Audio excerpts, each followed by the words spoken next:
नमस्कार दोस्तों, आप सभी का फिर से दोबारा से स्वागत है आपके अपने YouTube चैनल जिसका नाम है एसएन सक्सेस क्लासेस। तो आज ही क्लास में अपने पुराने टॉपिक को यानी जैसे लास्ट क्लास में हमने डिस्कस किया था बहुपद क्या होते हैं, बहुपदों को कैसे निकाला जाता है, बहुपद का वर्गीकरण कैसे किया जाता है। तो इसी क्लास को हम कंटिन्यू आगे बढ़ाते हैं। जैसा कि आप देख पा रहे हैं बहुपद का वर्गीकरण हमने किया था, इसमें 4 कैटेगरी बताई थी। वैसे बहुपद और भी प्रकार के होते हैं लेकिन मेनली अभी आपको 4 ही के बारे में बताया हुआ है। सबसे पहला होता है एक पदीय बहुपद।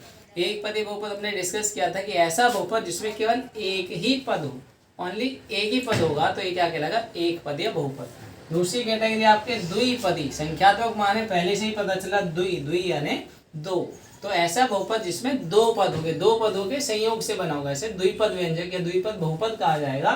तीसरे पद का नाम है, तीसरे बहुपद का नाम है त्रिपदी। त्रि यानी तीन, काउंटिंग नंबर से पता चला, त्रि का अर्थ ही तीन होता है, अर्थात ऐसे बहुपद जिसमें 3 पद होंगे उसे क्या कहा जाएगा, त्रिपद बहुपद। नेक्स्ट है आपका शून्य बहुपद, यानी ऐसा बहुपद जिसमें गुणांक शून्य हो तो वो क्या कहलाएगा, आपका शून्य बहुपद। इसके साथ ही साथ एक अचर बहुपद और होता है। अचर तो आप जानते हैं जो संख्यात्मक मान वाली संख्या होती है वो अचर बहुपद में आती है। इसके बाद दोस्तों हम बात करें बहुपद का मानक रूप। मानक यानी स्टैंडर्ड फॉर्म में रहना। किसी भी पद को या किसी भी बहुपद को यदि आपको मानक रूप में लिखना होता है तो बहुत इजी वे है। उसे लिखने के लिए क्या करेंगे कि जो वैल्यू आपको दी गई है या तो उसे आप घटते क्रम में व्यवस्थित कर दें या बढ़ते क्रम में व्यवस्थित कर दें, वही उसका मानक रूप होता है। तो जैसा कि आपको एक यहाँ पे वैल्यू दी गई है 3x की power 7 plus 2x plus 5x cube plus 3x square.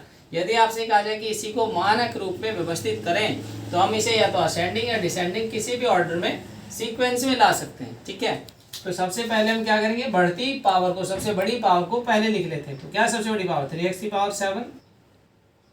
इससे बाद इससे छोटी पावर क्या देख रहे हैं फ्रेंड्स, 5x क्यूब यानी प्लस का 5x क्यूब, और उससे छोटी पावर यदि देखें तो प्लस का 3x स्क्वायर, और सबसे छोटा क्या बचा हुआ प्लस का 2x। तो ये हो गया मानक रूप।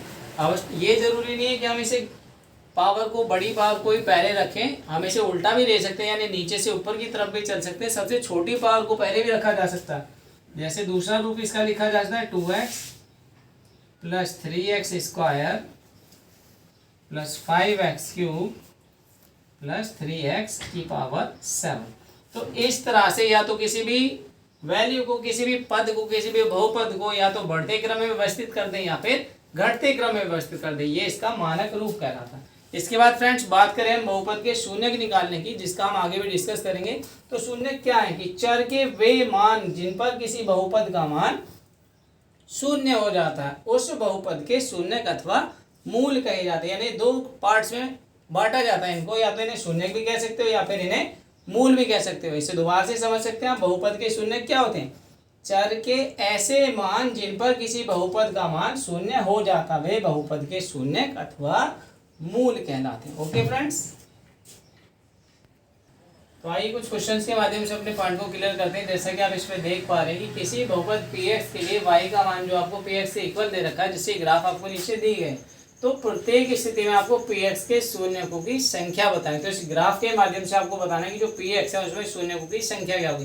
फ्रेंड्स इसमें जैसा कि आप देख रहे हैं px यानी x वाली वैल्यू से आपको मतलब, y से आपको कोई लेना देना नहीं। ठीक है, क्या देखना है कि px के शून्यकों की संख्या है, जो x अक्ष आप देख पा रहे हैं ग्राफ में, केवल उस पे ही आपको ध्यान देना कि जो ये लाइंस आप देख रहे हैं, जैसे फर्स्ट ग्राफ में ये लाइन जा रही है, सेकंड में भी ये लाइन है, थर्ड में जो लाइन ऊपर से नीचे जा रही है, केवल यही जो लाइन है, जो रेखा है, यही आपको शून्यकों के बारे में बताएगी कितने शून्यकों की संख्या होगी।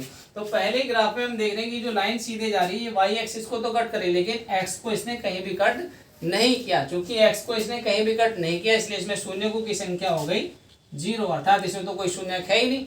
दूसरे ग्राफ को यदि हम समझें तो इसमें एक्स एक्सिस को ये लाइन कहाँ पे कट रही, देखो फर्स्ट इसने वाई एक्सिस को काटा और ऊपर गया ये एक्स एक्सिस को 1 टाइम पे कट किया, क्योंकि इस लाइन ने केवल एक्स एक्सिस को ध्यान देना। ठीक है, तो एक्स एक्सिस ओनली 1 टाइम पे ये लाइन क्रॉस करके जा रही है, तो इसमें शून्यकों की संख्या क्या हो जाएगी 1। एज इट इज सेम इसी तरह से तीसरे ग्राफ में हम देख पा रहे हैं कि जो ये लाइन जा रही है ये एक्स एक्सिस को पहले तो इसने 1 पॉइंट यहाँ कट किया, सेकेंड टाइम पे यहाँ पे कट किया और थर्ड टाइम भी क्रॉस करके ऊपर की तरफ चली गया, 3 टाइम इसने एक्स वाले एक्सिस को टच किया है। अर्थात जितने टाइम भी ये एक्स वाले एक्सिस को क्रॉस करेगी या काटेगी, जहाँ भी टच करेगी उतने इसमें शून्यकों की संख्या होगी। तो कितने टाइम टच किया इसने 1, 2 एंड 3। तो इसमें शून्यकों की संख्या कितनी होगी फ्रेंड्स? 3। तो आपने देखा कि किस तरह से हमने बहुपदों के शून्यकों की संख्या के मान निकाले। आई होप वीडियो आपको अच्छी लगी होगी। वीडियो यदि अच्छी लगी तो इसे लाइक करें, हमारे चैनल को सब्सक्राइब करना ना भूलें। धन्यवाद।